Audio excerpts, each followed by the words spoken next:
আজকের এই কুকিজটা বানানোর জন্য এখানে আমি 100 গ্রামের মতো বাটার নিয়েছি।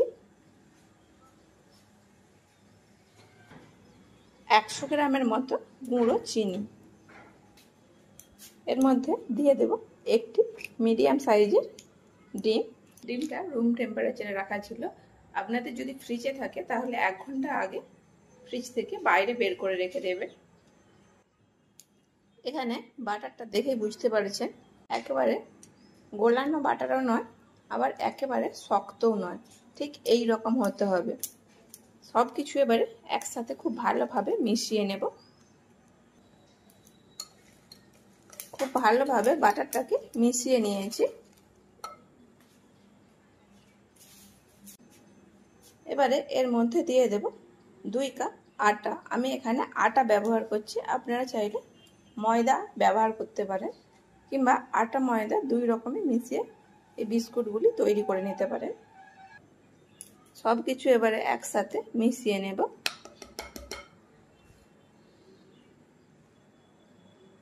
দিয়ে দেব 1 চামচ বেকিং পাউডার।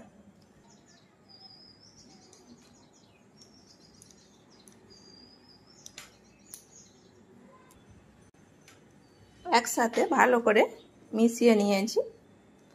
আমি এখানে 50 ml মতো লিকুইড দুধ অ্যাড করেছি। আপনারা চাইলে জলও ব্যবহার করতে পারেন, তবে জল কিংবা দুধ যাই মেশান একেবারে দেবেন না, অল্প অল্প করে দেবেন, যেমন প্রয়োজন হবে। এর থেকে আর বেশি নরম করা যাবে না। এবারে কিছুক্ষণের জন্য এটিকে ফ্রিজে আমি রেস্টে রেখে দেব। তো সে দিয়ে দেব 1 চামচ ভ্যানিলা এসেন্স। এটা আপনারা আগেই দিয়ে দেবেন, আমি ভুলে গিয়েছিলাম তাই এই সময় দিলাম। এটি দিয়ে এবারে ভালো করে মিশিয়ে নেব।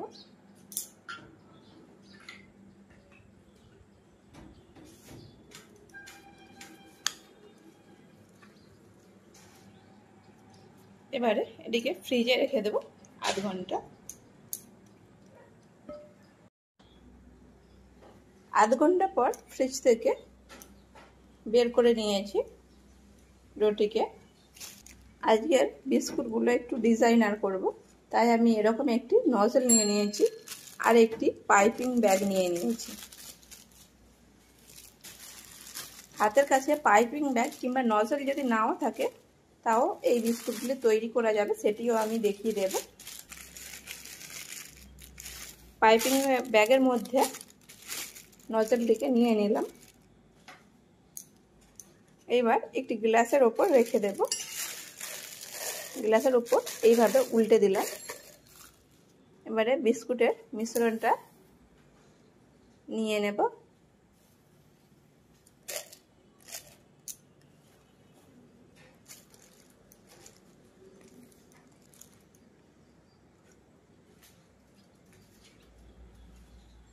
পাইপিং ব্যাগের মধ্যে নিয়ে নিলাম। যেহেতু ডোটি নরম না একটু শক্ত, তাই আমি আবারও আরেকটি পাইপিং ব্যাগের মধ্যে ভরে নেব। এর ফলে বিস্কুটগুলি তৈরি করতে সুবিধা হবে। আমি গ্যাসের চুলায় এই বিস্কুটগুলি বেক করব। এইরকম একটি স্টিলের থালায় আমি তেল মাখিয়ে নিয়েছি। এইবার বিস্কুটগুলি তৈরি করে নেব। ব্যাগগুলো পাতলা হয় আর ডোটি বিস্কুটের মিশ্রণটি খুবই শক্ত, তাই ডবল করে নিলাম।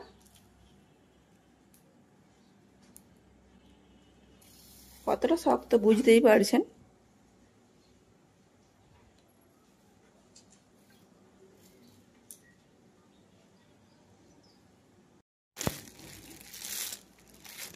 এইভাবে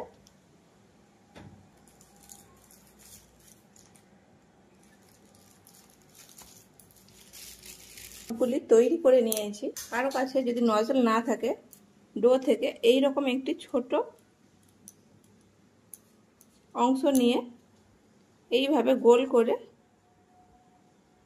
হালকা এইভাবে চাপ দিয়ে এইভাবে তৈরি করে নেওয়া যায়। সবগুলি তৈরি করে নিয়েছি। এইবারে কড়াই বেক করে নেব। বিস্কুটগুলি বেক করার জন্য কড়াইতে দিয়ে দিয়েছি কিছুটা লবণ, একটি স্ট্যান্ড বসিয়ে দিলাম, ঢাকনা দিয়ে ঢেকে 10 মিনিটের জন্য প্রি হিট করে নেব। 10 মিনিট পরে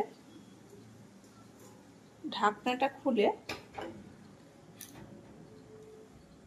বিস্কুটগুলি বেক হতে বসিয়ে দেব। আবারও ওপরে ঢাকনা দিয়ে ঢেকে একেবারে লো আঁচে 15 থেকে 20 মিনিট এটিকে বেক হতে দেব। ফিরে আসি 15 থেকে 20 মিনিট পর। 20 মিনিট পর দেখে নেব, একবার চেক করে নেব বিস্কুটগুলি কত বাকি আছে। এই সময় প্রচণ্ড গরম,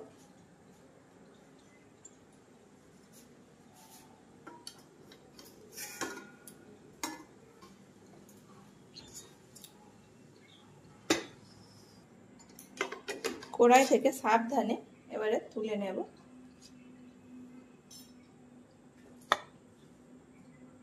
একটু ঠান্ডা করে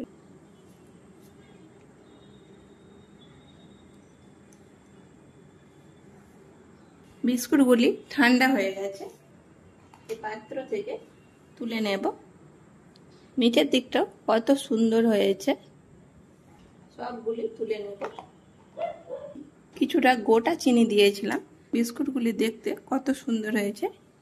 বিস্কুটগুলি খুবই হালকা হয়েছে। বিস্কুটগুলি কতটা শক্ত হয়েছে তা আওয়াজ শুনেই বুঝতে পারছেন। শক্ত হয়েছে কিন্তু খাস্তাও হয়েছে। কত সুন্দর মুচমুচে, অল্প চাপ দিতেই ভেঙে যাচ্ছে। ভেতরটা খুব সুন্দর জালিদার হয়েছে। এবারে সব বিস্কুটগুলি অন্য একটি পাত্রে আমি সাজিয়ে নেব।